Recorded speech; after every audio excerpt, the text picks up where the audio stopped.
Hey everyone, and welcome into another one of our draft preview segments. My name is Matt McMullen, and this week we're joined by Danny Kelly from The Ringer. They do some of the best draft work out there. And Danny, we're going to talk about defensive tackle here today. The Chiefs have the best defensive tackle in the game right now, and Chris Jones, he's back with Kansas City. But let's say they want to add another one at 32 overall. Who are some names that make sense?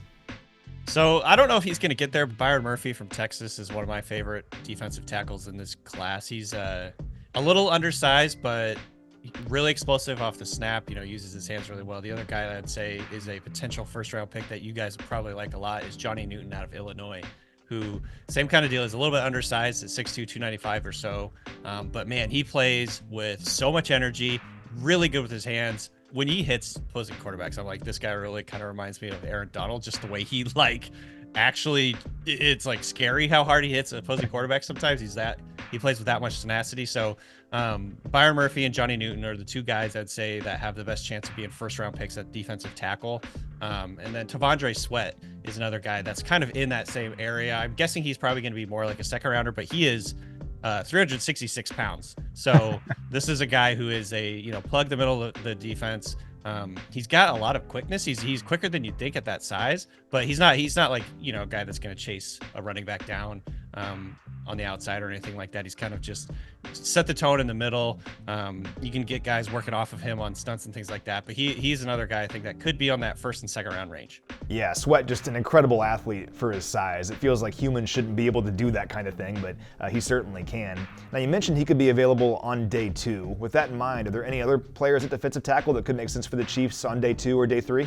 Yeah, there's definitely a couple. I actually really like the group of, second and third round defensive tackles in this class. There's some really interesting ones. The first guy that comes to my mind is Braden Fisk, who is a Florida State defensive tackle. He actually blew up the combine in terms of his testing. He ran like a really fast 40. I think it was a 4.78 or something like that. He's extremely, extremely explosive, very productive.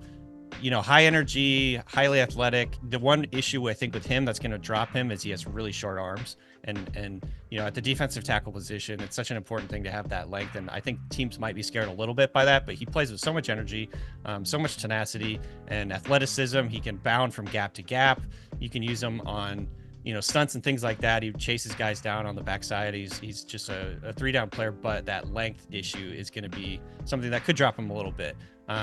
Michael Hall Jr. from Ohio State is another guy that I find really interesting. He is another guy who's a little bit undersized. I think that's kind of like a theme with some of these interior defensive tackles. The game is just getting lighter in general. And so you got guys that are going to be, maybe these are more like pass rush specialist type players, 2-down players who aren't going to be necessarily in on first down, but they can come in and rush the passer, do different things with the types of schemes that we're seeing these days with more blitzing and things like that. You can drop back. Michael Hall, again, another highly athletic, still ascending player. I think he's very young, one of the younger players in this class, but he has a lot of upside and potential. And then Chris Jenkins from Michigan is the third guy that I really like on day 2. Same category of player, a little bit undersized, but high energy. His dad is a former All-Pro. And I think his dad was like 360 something pounds. He's only about 300. So he's definitely a different body type. But again, a guy that you can come in, probably going to be a situational pass rusher to start. And then if he gets a little bit bigger, a little stronger, he can play on all 3 downs. But yeah, those are the main guys I'm pretty interested in on day 2. I think as you get into day 3, there's a whole bunch of players that become interesting, but those types of guys are going to be more like role players and stopgap type players. I really like the second and third round type guys, on day 2 there.